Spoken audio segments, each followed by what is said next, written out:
Les points de vue sur l'actualité, c'est maintenant sur Europe 1. L'édito politique d'Europe 1 matin, Caroline Roux, bonjour. Bonjour Bruce, bonjour Julie, bonjour à tous. Dans un an, les européennes, le PS se réunit ce week-end pour valider un texte qui va fixer la ligne du parti sur cette question épineuse de l'Europe. Sujet quasi tabou, à gauche comme à chaque fois. Contestation du vote, menace de boycott des amis de Benoît Hamon. C'est le retour de la fracture de 2005 au moment du référendum ? Alors non, 2005 c'était la guerre de tranchées, là c'est tout juste une bataille d'influence. En 2013, tout a changé, la gauche est aux responsabilités et le PS est sous surveillance. Les plus remontés du parti tentent de peser sur un texte pro-européen, lu, revu, corrigé par l'Élysée. En 2013, le Premier ministre décroche son téléphone pour indiquer aux chefs de file de la gauche du PS qu'ils sont priés de s'abstenir de déposer un texte alternatif à la politique menée par le président. En 2013, les socialistes ont découvert finalement qu'évoquer l'intransigeance égoïste d'Angela Merkel, même dans un brouillon du texte qui sera adopté dimanche, pouvait gêner le président et froisser quelques susceptibilités. Il y a quand même certains socialistes qui menacent de boycotter la réunion de dimanche.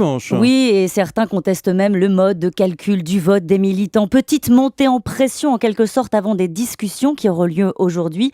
La direction du PS va donner tout simplement des preuves d'amour à ceux qui demandaient la suppression pure et simple du pacte de stabilité. Et ça se terminera sans doute en musclant le texte, le discours. Par exemple, sur le projet de libre-échange entre les États-Unis et l'Union européenne, le gouvernement est pour, mais cet accord commercial de grande ampleur électrise la gauche de la gauche. Au fond, vous avez une partie du PS, donc Claude Barthelone, Arnaud Montebourg, Benoît Hamon, qui demande à François Hollande de trouver un moyen de parler à la gauche d'en bas, celle qui se moque des injonctions de Bruxelles et qui a déjà montré qu'elle connaissait le chemin du Front National. Derrière ce débat, il y a le début de la campagne des européennes dans un an. Oui, c'est ça. Et les dernières enquêtes montrent que le Front National pourrait faire jeu égal avec l'UMP et le Parti Socialiste. Il faut donc trouver un moyen pour la gauche de s'adresser à ces Français qui s'étranglent quand le président leur dit que la crise de l'euro est derrière nous. La direction du PS le sait.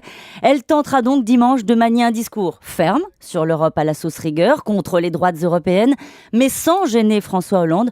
Socialiste, mais pas jusqu'au boutiste. Le PS va devoir trouver un compromis.